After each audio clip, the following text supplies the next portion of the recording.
Assalamu alaikum dear students, this is Sir Mohsin. I welcome you with another lecture. Today I am going to teach you section comprehension lesson number 19. So chapter is our revolution in shipping.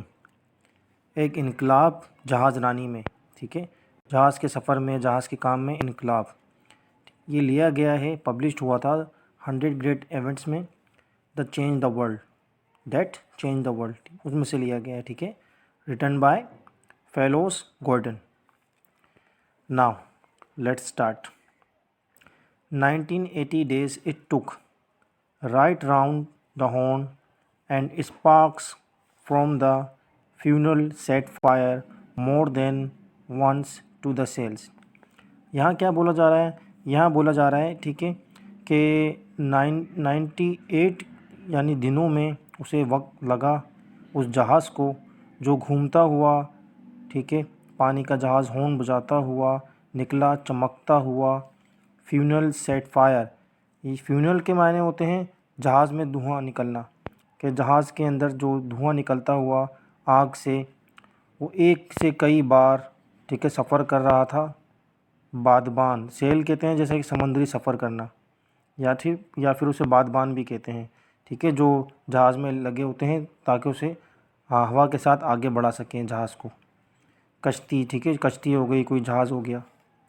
A strange craft this, its funnel belching smoke, yet sails stretched tight and bulging up the 3-cylinder clipper mast.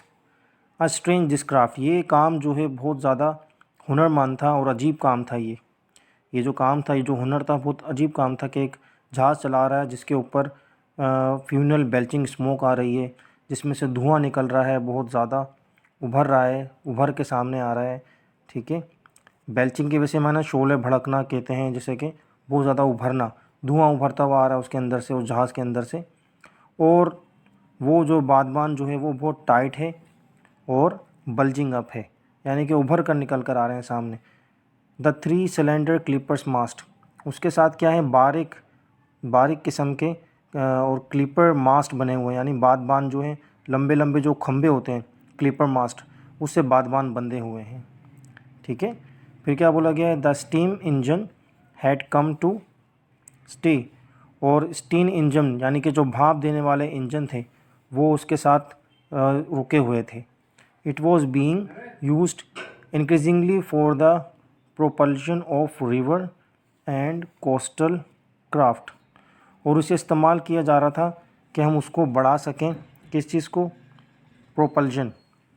Propulsion के meaning क्या होते हैं कि हरकत देना, जोश देना, ठीक है, कि वो तवानाई दे रहा है, उसे तवानाई दे सके इंजन को, और जो दरिया है वहाँ से पानी बहता हुआ उसे साहिल पर ले जाए और साहिल से, ठीक है, आगे बढ़े.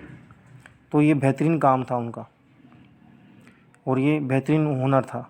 But the smoke and steam from the pride of Albion line, लेकिन एक साथ धुएं का आना और स्टीम यानी भाप का एक साथ निकलना, ये अल्बाइन एक लाइन थी, उसका हुनर था, उसका फ़ख्र था ये, ठीक है. अल्बाइन लाइन जो है ये उसे नाम दिया गया था, जो कि लाइन बनी हुई थी ये, जिसमें धुआं और ये एक साथ निकल रहा है, भाप.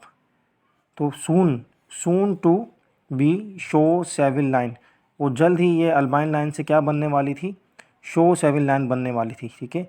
उस लाइन को कहा गया है जो कि जो इंजन जो फराम कर रहा है, धुआं फराम कर रहा है, भाप फराम कर रहा है उस जहाज़ के अंदर, उस लाइन को कहा गया है. The clipper ship Dunedin served a different purpose altogether, और ये क्लिपर शिप, ठीक है, जैसे कि मैंने ऊपर आपको बताया था कि बादबान को बांधने वाला है, बादबान को जो बांधता है उसे क्लिपर कहा जाता है, बांधने का जो खंभा होता है. तो ये क्लिपर शिप था जिस पर बादबान बंधे हुए थे खंभे से, ये इसका नाम था ड्यूंडिन. ये मुख्तलिफ़ किस्म के पर्पस के लिए काम आ रहा था, एक साथ धुआं भी दे रहा है, इंजन भी दे रहा है, और तेज़ी से जहाज़ को हरकत दे रहा है. It was initiating a revolution in shipping, और ये आगाज़ था इनकलाब का जहाज़ के अंदर, जहाज़ रानी के अंदर. And at the same time a revolution in the economy of those countries the shipping served, और साथ ही साथ ये इनकलाब था उन ममालिक के अंदर, इनकलाब लेकर आया था उनकी इकोनॉमी बढ़ाने के लिए, उनकी मईशत को बढ़ाने के लिए. कि वो उन्हें सर्व कर सके उनके मुल्क को। For this sleek vessel of 1300 tons was the first on the all important New Zealand run to be fitted with the new Bell Coleman refrigerating machine। और ये पहली बार हुआ जाना था कि ये एक छोटा सा जो स्लीक वेज़ल, ठीक है, वेज़ल के वैसे कहते हैं जहाज़ को, ठीक है, और स्लीक के कहते हैं चमकदार जहाज़ जो 1300 टन का वज़न लेकर सामान लेकर कहाँ जाना था, न्यूजीलैंड से निकल रहा था। सामान लदा हुआ था उसके ऊपर और वो कहाँ पहुँच रहा था, रेफ्रिजरेटिंग करते हुए, यानी उसके अंदर रेफ्रिजरेटर लगा हुआ था ताकि वो सारा सामान जो है जो लेके जा रहे हैं गोश्त वगैरह सामान वो महफूज रहे। यानी पहला ऐसा जहाज़ था जिसमें रेफ्रिजरेटर लगाया गया था। ये इसका नाम क्या था, बेल कोलेमन, ठीक है। नेक्स्ट क्या बोला गया है, इट वॉज दिस अनगेनली। हालांकि ये जो जहाज़ था ऐसा लग रहा था जैसे कि ये बदसूरत है, जैसे कि बुरा है, लेकिन यट रिमार्केबली एफिशिएंट अपार्टर्स, लेकिन फिर भी उसके अंदर बहुत ही आला और उम्दा किस्म के कारआमद आलात लगे हुए थे। Still in its teething stage, अभी तक के वो अपने इब्तदाई मराहिल में था। Which required a funnel and steam to operate it, जिसमें ज़रूरत थी कि वो इंजन जो काम कर रहा है वो स्टीम भाप का भी काम दे और फ्यूनल जहाँ से वो जहाज़ में धुआं निकलता है वो भी काम एक साथ करे। हालांकि वो इब्तदाई अमल में था। While the ship moved suddenly on driven only by sail, ठीक है, और जब जो है ये निकला वहाँ से मूव किया बहुत ही इत्मीनान से गया। सडनली कहते हैं इत्मीनान से, और वो चलता गया, ठीक है, ओनली बाय सेल, सिर्फ बादबान जो उसके ऊपर बंधे हुए थे, सिर्फ समंदर का सफ़र कर रहा है वो। 98 days from that morning in February 1882 when she left her New Zealand dock, यानी कि बताया 98 दिनों में जब वो फरवरी की सुबह 1882 में वो जहाज़ पहुंचा, ठीक है, जब वो निकला वहाँ से न्यूजीलैंड की डॉक से। द ड्यूंडिन डॉक्ड एट लंदन, और कहाँ पहुंचा, उसके डॉक पर, लंदन के डॉक पर पहुंचा ये जहाज़। The news had preceded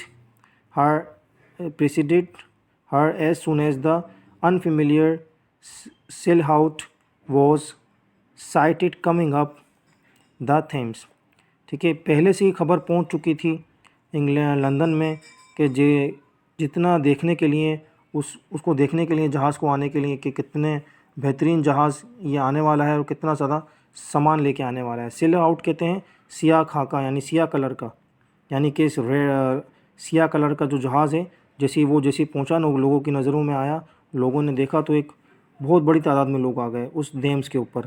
Thames वहाँ का नाम है लंदन के, ठीक है, डॉक पर। A crowd ran on ahead to watch this incredible cargo unloaded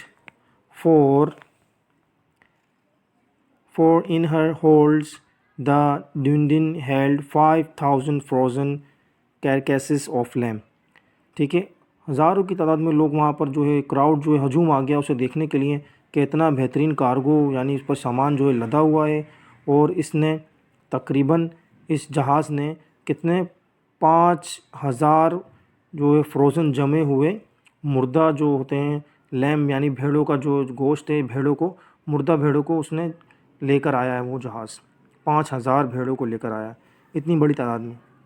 surely man said it would be, यकीनन आदमियों ने कहा होगा कि ऐसा होगा, if it not completely rotten, अगर गोश्त वो सड़ा हुआ नहीं होगा। At least so poorly flavored after its long confinement that only a beggar of the street would deign to try it।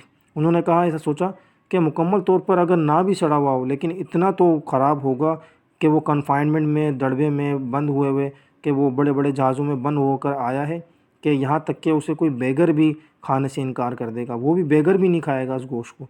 लोग ये सोचते थे, ठीक है। आज तक के लिए यहाँ तक हम एंड करते हैं, इंशाल्लाह नेक्स्ट सेशन में देंगे। टिल देन अल्लाह हाफिज़, टेक केयर।